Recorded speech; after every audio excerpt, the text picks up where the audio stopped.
Bienvenidos todos, buenos días. Esta reunión ordinaria de la Comité de Sectoriales de Benamérica. Y como tenemos rutina ya, el tema central para hoy es los resultados de las primarias y qué es lo que viene, o sea, cuáles son las proyecciones de esos resultados. El ponente va a ser Nelson Oxford, un político de larga trayectoria que conoce bien todo este ambiente y pues le damos la bienvenida a Nelson para aclararnos pues sobre el tema. Adelante, Nelson. Buenos días, si me permite ¿cómo hago para la presentación? El botón verde abajo, haces clic ahí, tienes abierta ya tu presentación. Sí, ya está Y abierta. haces clic sobre la presentación Ok, y le haces share. Y le toca al botón de share. Ok, ahí está entrando. Pero no había seleccionado nada. ahí está, ¿no? ¿Lo ven? No, Mm, Te voy Sí. a detener la participación. ¿No ven? Pareciera no haber, Yo lo quité. Nelson, otra vez repetimos. Das el botón verde Ajá, y el paso siguiente es hacer clic sobre el icono o la línea en donde tengas el material que tú quieres presentar. Y después de eso es que haces clic de share. ahí lo tengo marcado y le voy a Clic de... compartir. Ah, no, pero espérate, ok. ahí viene. Vamos a ver. Ahí está. ya, yo lo estoy Ok. viendo. Ok, Décimo adelante, aniversario. Nelson. Qué bonita Felicitaciones. lámina. Usted me las hace paseando. Gracias, hermano. Pues pagas bien. Y eso que yo le pago en yenes. Bueno, como ustedes saben, este es el 10º aniversario, entonces yo me he adelantado para presentarles una modificación del logotipo que nos hizo gentilmente Eduardo Orozco, que dice que es pintor de brocha gorda. Y bueno, para que ustedes vean si les gusta, si no les gusta, si utilizamos. La verdad que no es el mismo logotipo, solamente se le agregó el aniversario y se le dio un poquitico de movimiento al logotipo. Bueno, yo voy a comenzar con unas láminas, que a lo mejor ustedes dirán, bueno, ¿y para qué pone esas láminas? Pero esto no pasa ahora. ¿Cómo hago yo para darle paso? Aquí paro. Ok. Ahí está. Pasaste dos. Sí, ya voy a echar para atrás. Eso es. Ahí. En primer lugar, esta lámina. La gente no vota por el ganador, la gente vota por el que cree que va a ganar. Porque los pueblos siempre aspiran a más y votan por la esperanza. Cuando veamos unas láminas que van a seguir, ustedes se van a dar cuenta el por qué me refiero a esta afirmación. La otra cosa que quiero señalar es que en cualquier campaña electoral, aunque sea en el mismo lugar geográfico, en diferentes fechas, con el mismo contexto, con las mismas autoridades, los mismos candidatos con los mismos partidos, la historia que Todo es se cuenta es diferente. diferente, la Claro. gente es diferente, las necesidades de la gente y la problemática es diferente. La coyuntura por la que atraviesa el proceso es diferente, por tanto el escenario es diferente, la esperanza es diferente y el resultado también será distinto porque cada elección es diferente. Vamos a comenzar yendo de atrás hacia adelante. Nuestra primera experiencia de este tipo fue, hubo elecciones primarias anteriormente, pero eran las elecciones que hacían en los partidos políticos, que eran básicamente unas elecciones primarias para elegir sus autoridades. En esta historia política reciente, la más trepidante, por decirlo de alguna manera, fue la derrota que sufrió Eduardo Fernández en las primarias internas cuando quiso hacer una elección del candidato presidencial de Copey de manera abierta. Eduardo tenía el control del aparato partidista y tenía su mejor momento. Había perdido las elecciones por 3.800.000 votos con Pérez y perdió las elecciones con Osvaldo Álvarez. Entonces, eso es eso marcó un hito en muchas cosas en la política venezolana. Pero veamos esta lámina, porque en esta lámina hay que recordar algunos datos. La elección primaria del 2012 tuvo una población de 29 millones de venezolanos, de los cuales 17 millones, casi 18, estaban aptos para votar, es decir, inscritos en el registro electoral. De esa población votaron 3 millones de personas. Era una cifra que para la época ya Era era un grande. hito, porque una de las cosas que hay que pelear es que es el desconocimiento de los números de la gente, por parte de la gente. En las elecciones primarias del mundo, salvo en Argentina y en los Estados Unidos, en Argentina porque las elecciones que llaman las PASO son obligatorias, y en los Estados Unidos porque las primarias es la manera como ellos van haciendo un proceso que acaba de comenzar, y dura como un año para elegir el candidato de los partidos correspondientes y posteriormente el presidente de la República.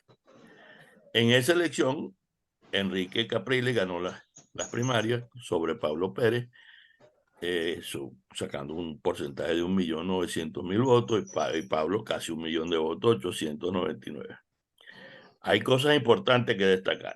En primer lugar, a lo mejor le es familiar que el TSJ, que hasta ahora no ha intervenido en nada, pero en aquella época solicitó que le entregaran los cuadernos de votación porque alguien había hablado de fraude en el número de votantes. O sea, el número de votantes parece que les pegó muy duro.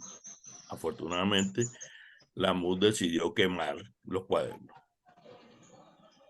En la época se denunciaron la misma inconsistencia en el REP. No se abrió el proceso para la inscripción de los nuevos electores, la reubicación de los electores, todo este mismo proceso que hemos venido pasando.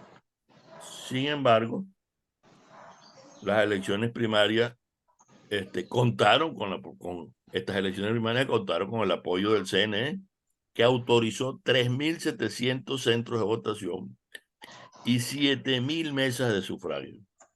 También se votó en 80 ciudades de 31 países. Igualmente, el proceso fue de un escrutinio abierto, con lo cual pudo votar todos los venezolanos mayores de edad.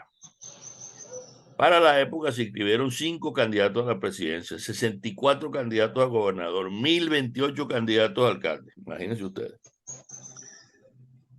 Para elegir un candidato presidencial, los candidatos a las gobernadoras, las 18 de las 24 gobernaciones y 276 de las 335 alcaldías. En las demás se llegó por consenso.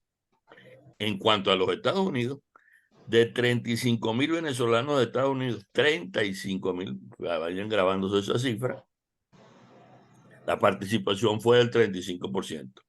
En Miami, para esas elecciones, 20 mesas de votación atendieron 18.000 venezolanos inscritos en el REP. Grábense esa fecha, que va a ser importante para después. Después vinieron las primarias del 2015.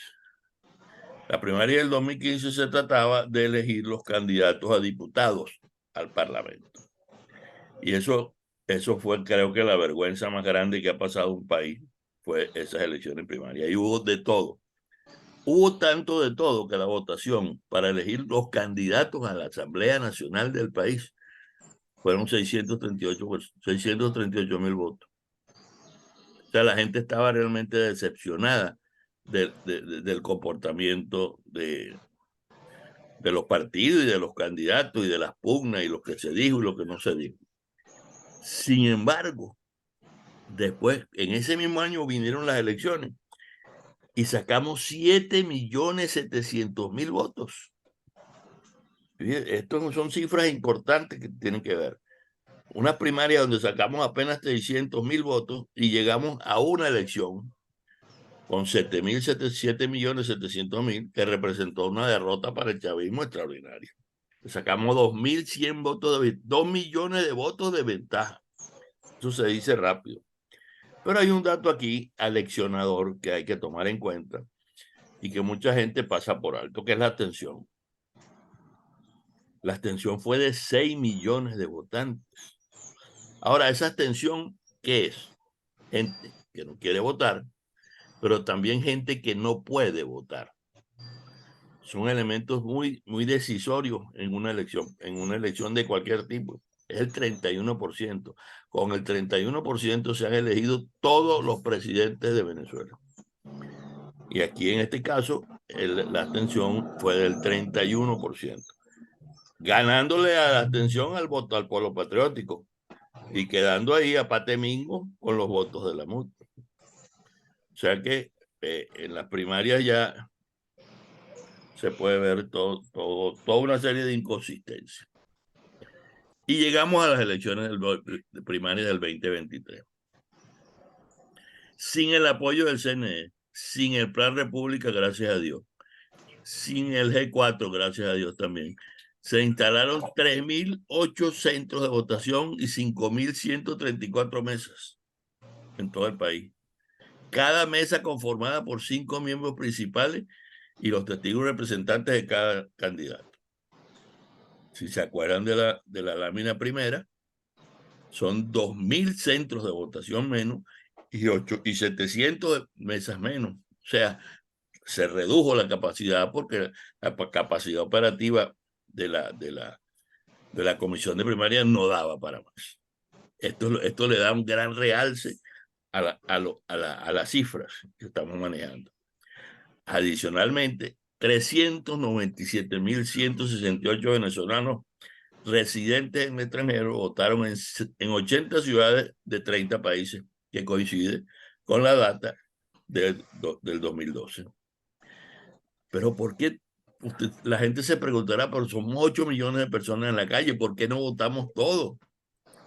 Bueno, hay 7.891.000 votos venezolanos que no pueden votar. 3 millones porque no están inscritos en el REP. Otros 3 millones residentes en el exterior y no están registrados o no han actualizado su residencia, por lo tanto no pueden votar. ¿Por qué votaron? ¿Por qué se permitió 500.000? Porque de esa masa enorme de votantes, de esos 3, 4, 5, 6 millones de votantes, solamente 500.000 estaban en el REP. Y de esos 500.000, 397 se inscribieron. Los demás, más de 100 y pico de mil personas, no se inscribieron, no participaron. Y hay después 1.500.000 venezolanos reubicados sin previo aviso. Esos que hace el REP para mortificar y para que hace el CNE. Te cambian de dirección sin decirte nada y arma barullo con toda esta cantidad de cosas. Todo eso es a profeso. Quiere decir entonces que de una población de 30 millones que tiene la capacidad de tener de un red armado de 20.300.000, hay 7, casi 8 millones de personas, el 38% impedido de votar. Quiere decir entonces que la elección no fue sobre 20 millones, la elección fue sobre 20 millones menos los 8 millones que están impedidos de votar. Esto nos deja una población aproximada de unos 12 millones de votantes, de electores. En esas elecciones, las primarias obtuvieron 2.440.000. O sea, obtuvimos muy cerca de la votación del 2012, que tenía mayores ventajas y mejores condiciones. El candidato María Corina Machado le ganó a Capriles por más de 800.000 votos, incluyendo aquella ventaja. El voto en el exterior fue significativo. No fue tanto por la cantidad, sino por lo que significó las noticias, los medios de comunicación, la movilización de la opinión pública mundial, viendo ese gentío organizado, haciendo cosas como las que yo escribí un artículo que se llama Votar en Miami, donde realmente era impresionante lo que uno percibía. Quiero aprovechar para saludar a los que están aquí, sobre todo Liliana, que estuvo muy involucrada en esto, pero realmente era una cosa. A mí me presentaron al alcalde mayor allí, y el tipo no sabía qué decir, decía: esto es imposible, esto que ustedes han organizado sin dinero, sin presupuesto, con voluntariado. Pero si se fijan en las cifras, son muy parecidas a las del 2015. En unas fueron 3 millones de votantes, aquí fueron 2,5 millones. En la otra había más centros de votación, aquí hay menos centros de votación. O sea, hay mucha similitud entre una elección y otra. Pareciera, y no me atrevo a hacer esto porque no tengo una información más científica que lo avale, que es el mismo grupo de personas que siempre está interesado en el proceso del país. Pareciera que no crecemos un poquito más a pesar de que esto no es verdad, pero es más o menos figurativo lo que quiero decir. Porque si crece el rep, también deberíamos crecer nosotros en función del rep. Pero también tenemos esta contradicción que nos impiden votar.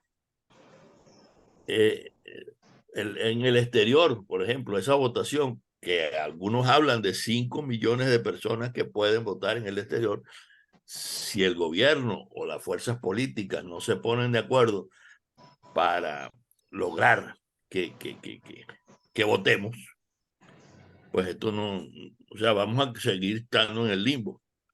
Pero 5 millones es mucha gente. Yo no sé cuánto va a votar de 5 millones. A lo mejor no votan, a lo mejor se logra el milagro de que el CNE decida hacer algún aparato, que además es algo que tienen que tenemos que concientizar. No es posible hacer unas elecciones hoy en día fuera del país, porque montar consulados, montar oficinas del CNE es muy complicado y muy costoso. Entonces hay que buscar una alternativa, y las alternativas las hay alternativas tecnológicas que permitirían inclusive no moverte de tu casa, votar desde tu casa a través de un... Si los bancos tienen estas garantías, hay formas de crear garantías de la vulnerabilidad del sistema, que es lo que yo creo hacia dónde tenemos que ir. Pero esta elección fue mucho más allá.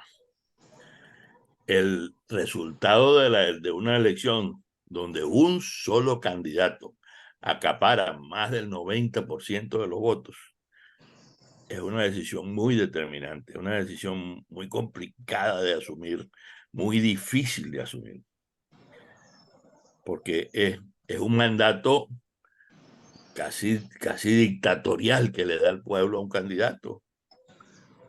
A pesar de todo lo que hicieron para que no se hicieran las elecciones, de todo el amedrentamiento, de la persecución, de todas las cosas que hizo el Estado, hechos los locos, porque parecía que no se metían, pero sí se metían. Ellos no se metían, pero perseguían a la comisión, la persiguieron hasta en su casa. A los candidatos los amenazaron de muerte. María Corina hasta en burro tuvo que llegar a una ciudad porque no la dejaron pasar. Hacer una campaña electoral en Venezuela se ha vuelto épica, es una cosa, ni Carlomagno creo que tuvo tantas dificultades como los candidatos que participaron en esta primaria, y particularmente María Corina, por su condición de mujer, que además una mujer es una mujer y un hombre es un hombre, y escalar cosas, cerros, meterse por puentes, quebradas, es complicado. Y esta señora lo hizo, lo logró. Entonces, estamos ante un proceso inédito, ante un proceso que no sabemos hacia dónde va, pero que tenemos que ayudar a contribuir. Aquí está, por ejemplo, la situación de la votación en los Estados Unidos. Se comportó igual. Florida, que es lo que realmente resalta, habían 35,000 personas esperadas para votar, fueron casi 12,000. Se quedaron muchas personas, tal vez, no sé, yo cerca de unas 400, 500,000 personas en la calle, porque la policía a las 4 cerró las puertas. Pero eso fue un proceso extraordinario. A las 4 también se cerraron las mesas, y a las 6 ya estaba todo escrutado con público. Era una cosa emocionante. Y eso he estado chequeando en algunos estados, fue igual en todos lados. La alegría de la gente, la esperanza de la gente. Yo quería traerles el resumen de lo que pasó en el exterior, pero no me lo pasaron, no me lo han mandado. Pero más o menos es la misma configuración. Hay un 36% de votación que se suma al 20% de votación que, repito, en este caso el 10% de votación es extraordinario en cualquier primaria. Nosotros, aquí en las primarias venezolanas se logró el 20%, pero además si lo homologamos o lo comparamos con las encuestas que son coincidentes, si esa coincidencia que está en las encuestas son verdad y acaban de ser confirmadas con la votación, entonces la coincidencia del 10% que tiene el gobierno como apoyo popular también lo debe ser. Quiere decir entonces que estamos duplicando la posibilidad de un triunfo electoral.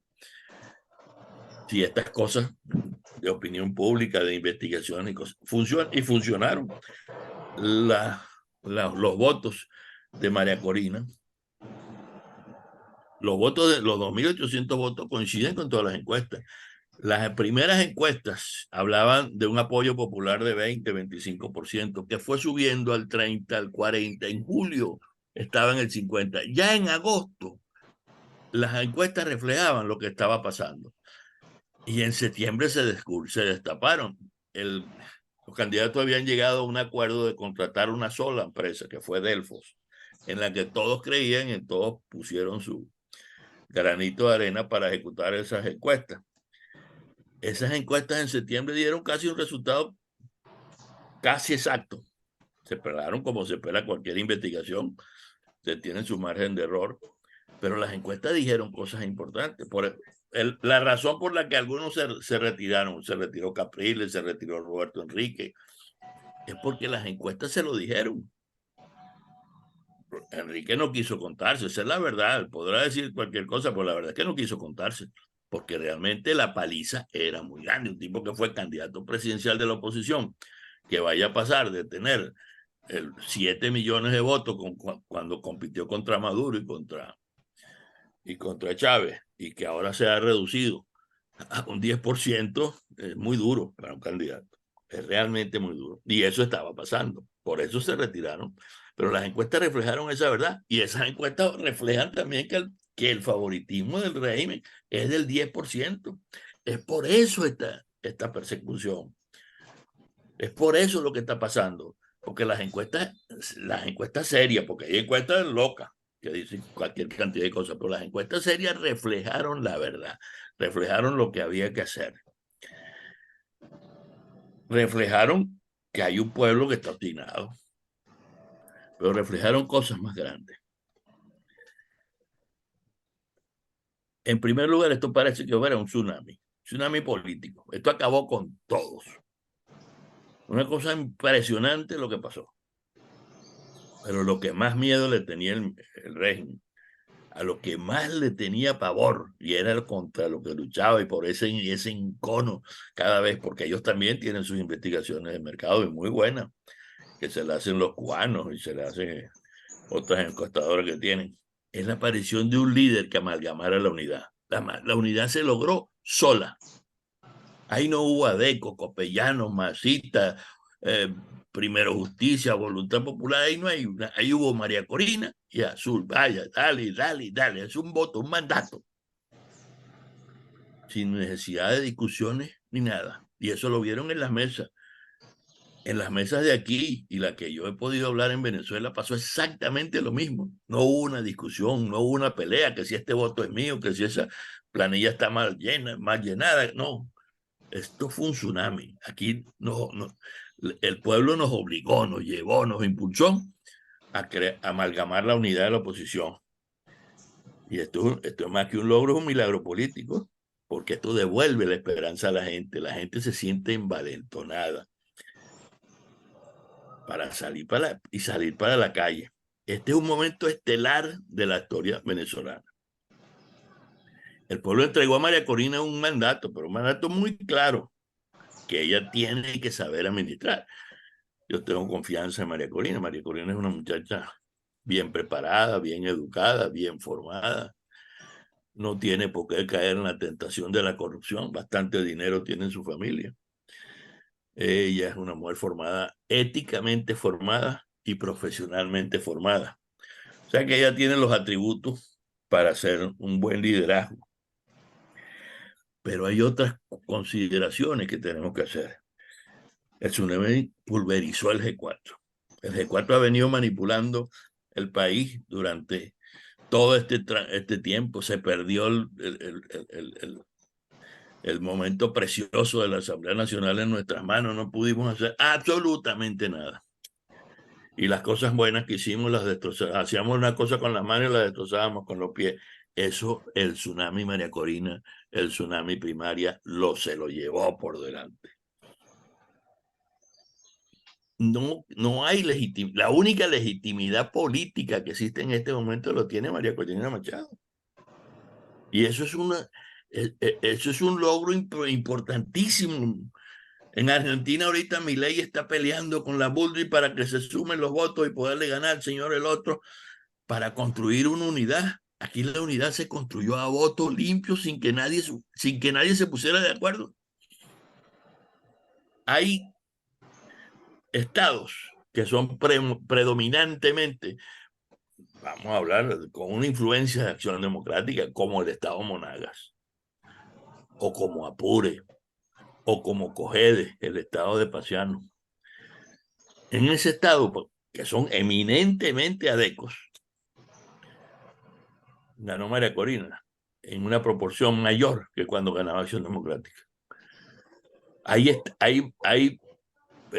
mesas de votación donde no aparece en esos estados un solo voto adeco. O sea, esto es realmente, cuando empiecen a estudiarse los que estudian estos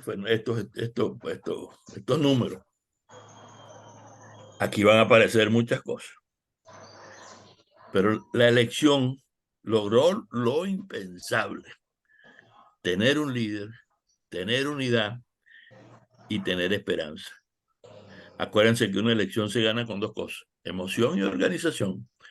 Y para tener emoción y organización hay que tener esperanza, hay que tener unidad. Este es el momento que los partidos deberían aprovechar para renovarse. Este es el momento de celebrar, pero también de buscar un nuevo liderazgo. ¿Y qué vamos a hacer nosotros? ¿Hacia dónde va Benamérica después de las primarias?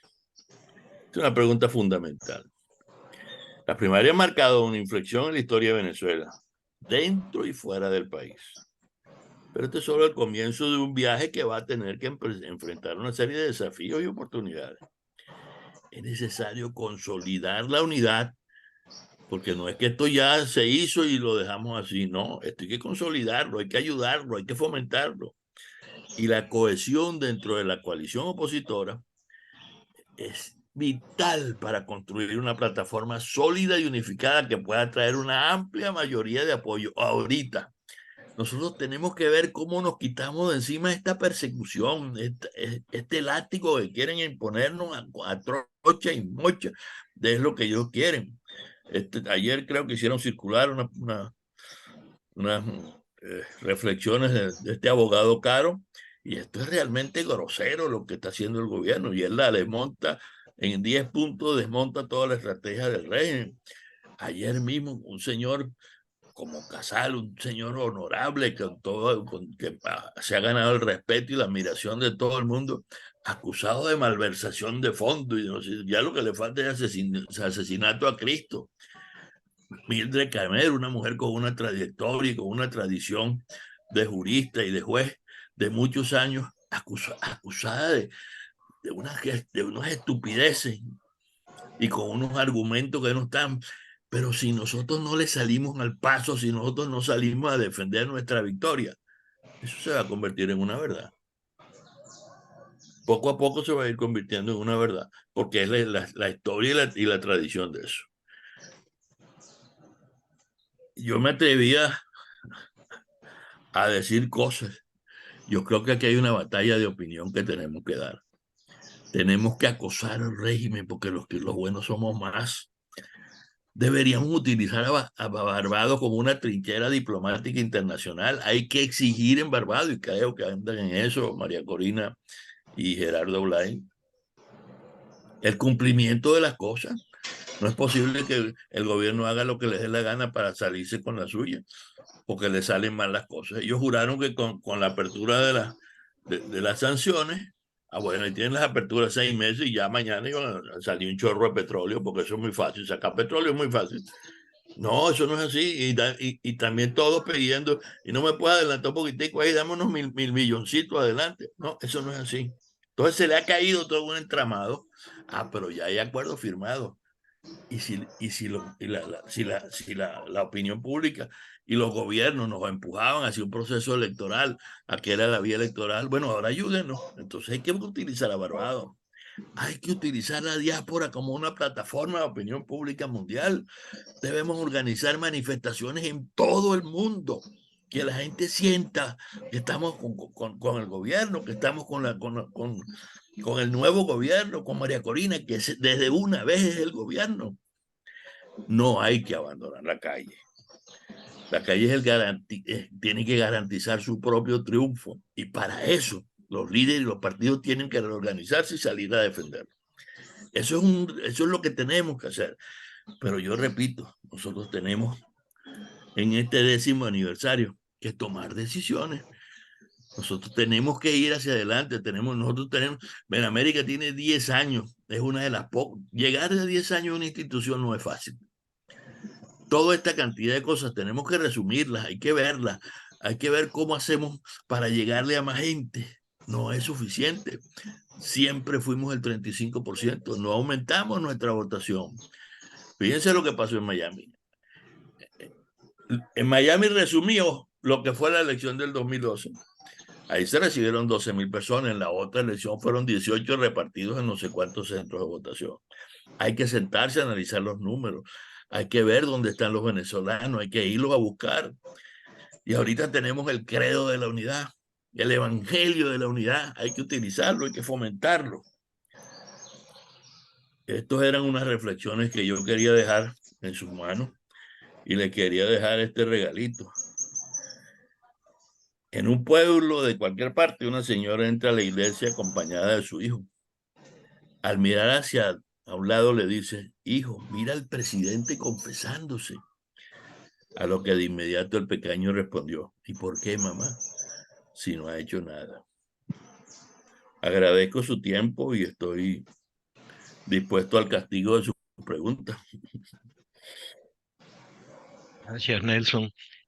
Puedes detener entonces la presentación ¿Qué para hago? pasar de Déjeme, arriba, mueves el mouse y arriba tienes Stop Share al centro, arriba. Déjame dejar ver de que yo creo que compartir. también. Ahí está. Aquí está. Bueno, Muy todos bueno, por muy bueno. favor, intervenciones muy cortas. Damos las gracias a Nelson por la cantidad de cifras que nos ha resumido la situación actual. Y como siempre, pues con la señal de costumbre, levanten la manito electrónica. Ya tenemos a Paciano y a Liliana. Y por favor, bien poquito tiempo, no intervenciones, sino preguntas o planteamientos concretos, porque se nos va el tiempo. Paciano bajó la mano. Dale, Paciano. Tienes Apagó el el micrófono micrófono. cerrado. Él quiere que lo interprete. Micrófono, Paciano. Sí, voy para allá. Ahí. Ok, no, no, no. Las bajé para dejar ya me habías anunciado. No me pude despegar antes, tenía que haberme ido porque no, me amarró Nelson. Qué buena presentación, Nelson. Estupenda reflexión. Quiero felicitarte, creo que nos estás dando un material pues, para el trabajo y creo que para mucho tiempo. Sobre esto hay que trabajar. Ganó Venezuela el 22 para mantener el triunfo hasta el 22 de octubre. Quiero decir, mantenerlo hasta el año que viene, hasta finales del año que viene. No va a ser cosa fácil porque evidentemente el gobierno está jugando. Nelson ha dado, por supuesto, la clave, unidad. Ahí no queda otro. Y esa unidad se dio por el pueblo, ahora mantenerla para que no traten de bloquearla. Ya hemos visto que el gobierno va a estar dispuesto a sacar por cualquier lado el filo. Nelson, felicitaciones. Que yo creo que es una reflexión abierta. Me encanta además que nos hayas hecho la reflexión final, la invitación a pensar como equipo que ahora tiene 10 años y una mayor responsabilidad con Venezuela y con el mundo para ir adelante. Gracias, hermano. Seguimos adelante. Saludos a todos. Lamentablemente tengo que marcharme y me voy feliz de haberte oído. Adelante. Gracias, Paciano. Yo creo que continuamos entonces, pues, Nelson. Continuamos Liliana y después Jorge. Bueno, Nelson, de verdad, a mis estudiantes en la universidad, para yo ponerles un A+ cuesta mucho, pero usted se llevó el A+ hoy en la mañana. De verdad, excelente, excelente presentación, oportunísima, excelente, de verdad, te felicito.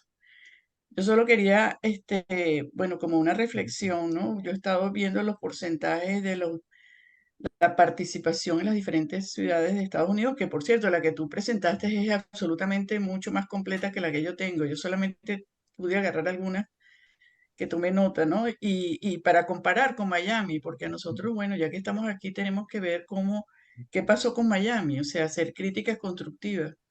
Si es verdad que vimos un gentío y de verdad que funcionó y etcétera, ya no hay más nada que decir sobre eso, pero Miami tuvimos un 34% de participación, cuando, por ejemplo, en Dallas hubo un 45%.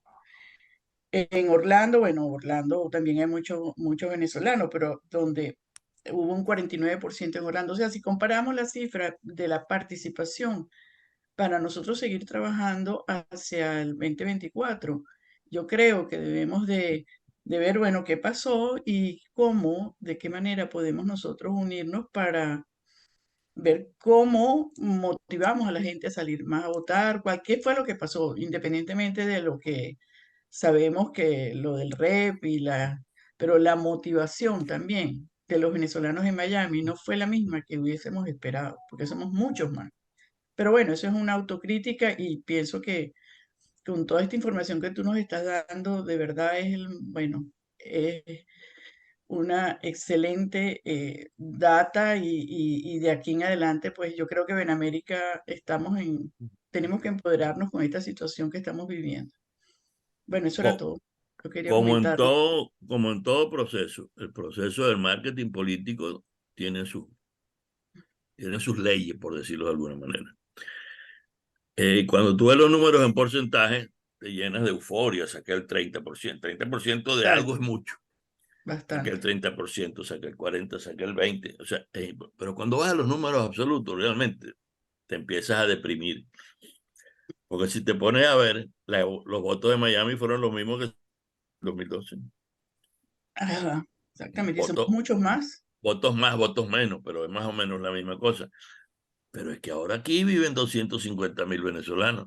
Claro, tenemos que actuar en justicia. El tema del rep nos invalida. O sea, hay una lucha que creo que Benamérica tiene que liderizar, eso entre otras cosas. O sea, la lucha por votar.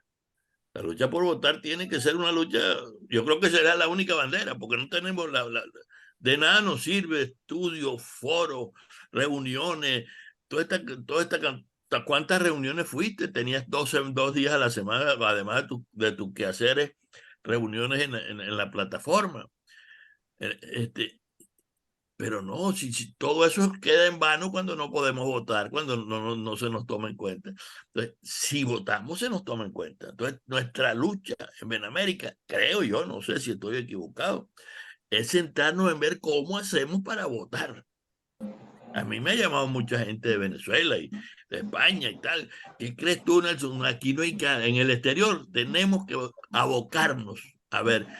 En estos días Paciano me convocó a una reunión donde estaba Humberto y Antonio Ledesma, Humberto Calderón, y se los dije, este triunfo tiene dos enemigos. Uno, los pesimistas. No, con 2 millones no le ganamos al gobierno, esto no sirve para nada, la elección no sirvió. Los pesimistas hay que atacarlo de una vez y darle cifras como las que yo les di. Esas cifras no las inventé yo. Esas cifras están allí. Y después tenemos el otro lado. Hermano Martínez en esa reunión nos aclaró un episodio importante. Nosotros no tenemos que recurrir al Santo Grial, ni a la Asamblea Nacional, ni nada. Simplemente el Consejo Nacional Electoral tiene la facultad, la potestad para cambiar las reglas de juego y permitirnos votar. ¿Cómo vamos a votar? Ese es otro tema. Y a lo mejor mucho más fácil de resolver de lo que la gente cree. Pero si no puedo votar, mis esfuerzos, mis esperanzas, mis ilusiones se quedan, porque es que nosotros transmitimos nuestras ilusiones a Venezuela. Así como mandamos dinerito, también mandamos ilusiones y esas ilusiones andan viajando de allá para acá y de aquí para allá, los de adentro y los de afuera. Esa simbiosis que nadie en el mundo comprende, porque el único que comprende esa vaina son los venezolanos. Tenemos que ver cómo la mantenemos, tenemos que ver cómo la fomentamos. Las cosas que pasan. Yo estoy escribiendo un artículo ahorita que se llama María Corina y la aceituna. Porque es que el 12 de octubre, cuando arranca la pelota, el béisbol profesional en Venezuela, arranca la Navidad, arrancan las hallacas, arranca todo un proceso que solo lo entendemos nosotros. Estos benditos maracuchos como negros empiezan a sacar sus gaitas hasta diestra y siniestra. Ahorita nos invade la gaita. Y entonces El espíritu de la gaita. Y la gente no entiende cómo un país que se está muriendo de hambre, que no tiene luz, que no tiene medicina, que no tiene comida, que no tiene agua, hace gaita, hace hallaca. ¿Y qué va a pasar cuando el pueblo vaya a comprar un helado en Venezuela cuesta $8? ¿Cuánto va a costar una aceituna? Entonces María Corina va a ser culpable y la van a condenar a 700 años de prisión con latigazo porque no hay aceitunas en Venezuela para hacer hallaca. Entonces todo eso Gracias, tenemos que Nelson. pensarlo. Nelson, tú como buen político te encadenas. Vamos a darle la palabra a Jorge, después la tengo yo, no sé si alguien más quiere levantar la mano. Y sugiero, Nelson, para que te puedas encadenar nuevamente, Jorge, yo y Edgar también. Edgar está levantando la mano, así lo tiene, ahora Haremos lo una veo. sola cadena. Exacto, vamos a encadenar tres y haces tú después un cierre. Adelante, Jorge. Bueno, excelente, Nelson. Muy buena tu presentación y muy bueno el panorama que se perfila. Indudablemente no está en la etapa final, ahora falta la votación y por eso es importante todos los comentarios que se están haciendo para desarrollar mecanismos que garanticen que esto llegue a un buen final. Sin embargo, mi preocupación va siempre más allá.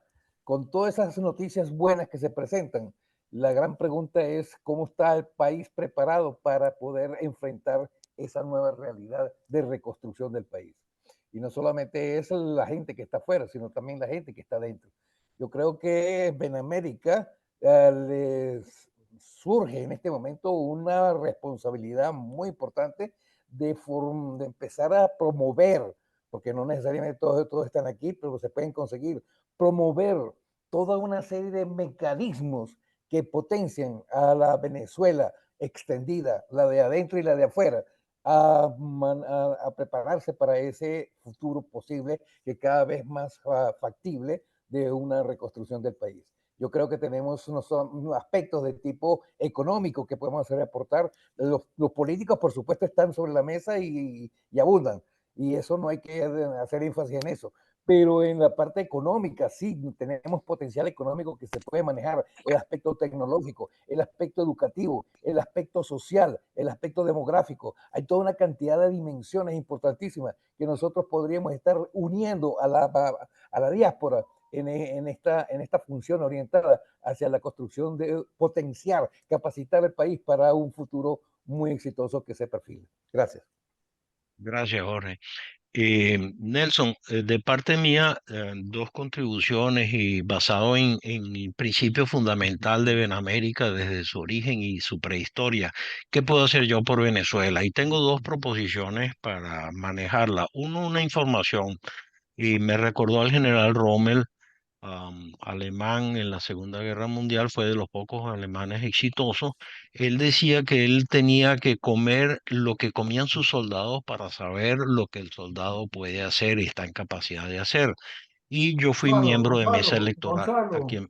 Sí, disculpa, pide por favor que se identifique a alguien que está ahí, que lo que tiene es un número, eh, 835566. es cierto, es cierto.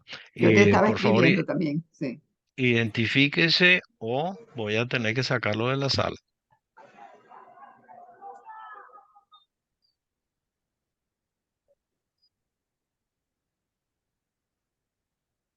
Eduardo.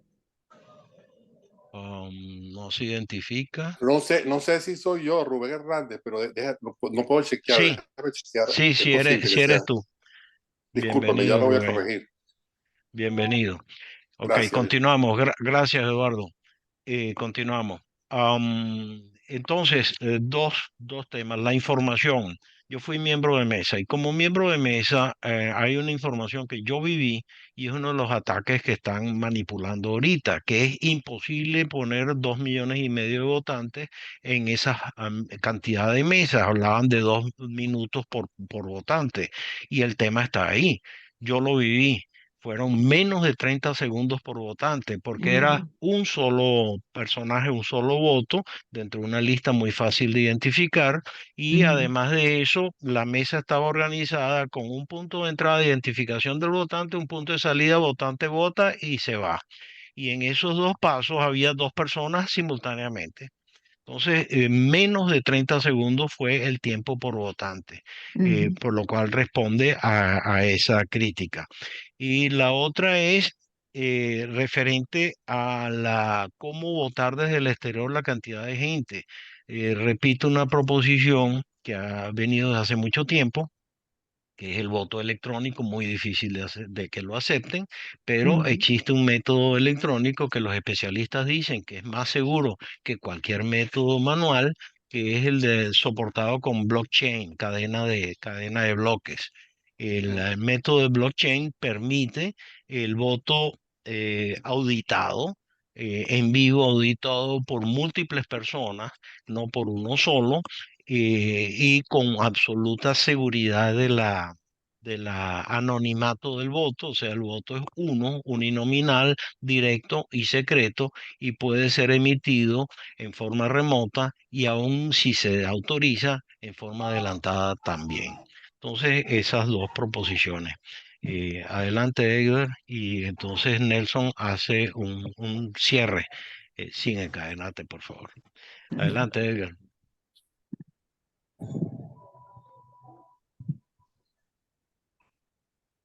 Edgar, tienes el micrófono cerrado. Ok, Sí, ajá. ya, Ajá. dale. Sí, simplemente lo que quería decir es que hay que presionar.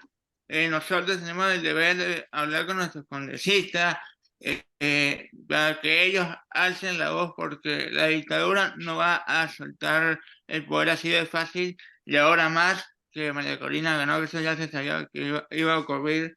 Entonces nosotros tenemos que presionar a nuestros congresistas para que ellos presionen a la dictadura para que pueda haber un CNE totalmente independiente.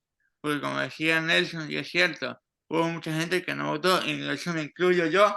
Yo estuve allá en el centro mayor y ayudé y colaboré en la parte de comunicaciones, pero igual muchos jóvenes no pudimos votar. Entonces, para poder sumar y que sea una cantidad mayor para el 2024, tenemos que hacer una presión masiva, tanto acá en Estados Unidos como a nivel mundial, para que entonces de esa manera la comunidad internacional pueda ver que tenemos el derecho a votar, tanto 2 millones de jóvenes como todos nosotros. Y así el CNE se ve obligado a cumplir ese acuerdo que hay en Barbados. Simplemente eso. Bueno, Gracias, Edgar. ese era todo el comentario. Muy buena Nelson, muy Sí. buena, verdad. Sí. Nelson, si permites, Álvaro Llaver acaba de levantar la mano, una última planteamiento. Álvaro, adelante. ¿Cómo están? Buenos días. Bueno, me uno a las felicitaciones por tan extraordinaria posición. A manera de pregunta y a manera de reflexión, pues creo que hace falta también una estrategia hacia lo interno de la unidad, porque hay ciertas, bueno, incluyendo aquellos que han cantado fraude y participaron en el proceso, y aquellos que aún diciendo que reconocen a María Corina, pero dejan por ahí de soslayo que si acaso ella no se puede inscribir, pues no va a tener la última palabra en decir quién es el que se lanza. Entonces yo creo que también hay que tener una estrategia hacia lo interno de la unidad, de que realmente se respete la unidad y se respete ese mandato que se le ha dado a María Corina. No sé qué nos puedes decir, Nelson, al respecto. Gracias, Álvaro. Nelson, entonces unas consideraciones sobre todo esto y tus palabras de cierre y nuestro agradecimiento por todo el material aportado. Adelante. Voy a empezar por darle las gracias por un reconocimiento que no merezco, porque lo que hice fue resumir un bojote de números que andan por ahí. Y voy a empezar a responder por tu misma pregunta. El hecho de las votaciones, solo eso es un mandato. Todos hemos estado en elecciones anteriores y Liliana es testigo, por ejemplo, de la cantidad de encontronazos que hubo durante las reuniones de programación de este evento. En el acto de votación no hubo peleas. Nada. No hubo discusiones. Ese es el mandato de la unidad. Y esa unidad va a funcionar. La gente está con pro ese mandato. Lo que tenemos que fortalecer y organizar ese mandato para que el grito sea más poderoso. Yo estoy de acuerdo con Jorge. Creo que hay muchos aportes. Yo soy de los que creo que todo lo que pasó en Venezuela lo podemos resumir porque la tecnología, y como Dios y la Virgencita del Valle, la de Coromoto, la Santa Patrona, todas están con nosotros. Es fácil aplicar la tecnología. Por ejemplo, en el problema de la luz, bueno, vamos a ver cómo hacemos una de estas empresas que están aquí, que hacen los paneles solares, y llevamos paneles solares a Venezuela para resolver el problema de la luz. O sea, la tecnología puede ayudar a avanzar en muchas cosas, pero tenemos que centrarnos en la parte política. La parte política va a comandar la vida del país durante los próximos 12 meses, y si lo hacemos juntos, el peso es menor. No es lo mismo levantar una mesa entre 4 que levantarla uno solo. Yo creo que el hecho de la unidad obliga a los partidos. La gente tiene que estar pensando. Y vamos a tener enemigos. Eso no siempre va a salir un loco. Bueno, salió ya el señor Prosperi con 4% en las encuestas. 4% de votos a criticar. O sea, ese señor, bueno, murió al nacer, como dicen. Gastó su capital. Agotó el capital político en un solo tiro. Y se lo va, y el tsunami María Corina se lo va a llevar por delante, porque el tsunami María Corina no es María Corina. El tsunami María Corina es todo un pueblo que quiere cambio. Y cuando se le mete a la gente eso en la cabeza, no hay quien se lo saque. El pueblo es testarudo. El pueblo siempre quiere más. Y eso es lo que le estamos dando. Por eso mi llamado, mi súplica, mi ruego, vamos a preservar la unidad, pero vamos a ver cómo construimos estos cimientos para que nadie pueda estar ni rompiéndola, ni críticas. Van a venir muchas. La primera es esta de los números, que si no se puede, pero si nosotros lo vemos, si tú lo viviste, ahora hay que decírselo a la gente. Yo lo viví, yo tardé 15 segundos en votar. Pero ¿por qué tardas menos? Porque nadie discutió que si yo era Nelson Onfor, no, era si esa cédula de identidad era vieja o vigente o pasada de moda. Nadie discutió eso, y eso eran las discusiones que se presentaban en las mesas de votación tradicional en Venezuela. El pueblo nos obligó a que esa discusión no se diera y de que el proceso fluyera, y ha podido votar muchísimo más gente. Hubo un momento entre las 12 y la 1 que las mesas estaban vacías. ¿Por qué? Porque la gente estaba almorzando. Y después vino el segundo aluvión, de lo que yo vivía aquí en Miami. Pero si tú hubieras tenido una presión en otras cosas, en esas 2 horas hubieras metido otro bojote de gente. Que como dice Liliana, hay que ver dónde están, hay que ver cómo lo motivamos, y hay que ver cómo somos más de más. Y de nuevo, 1.000.000 de gracias por la oportunidad. Gracias, Nelson. Gracias, Y Nelson. corto la Buenísimo, grabación.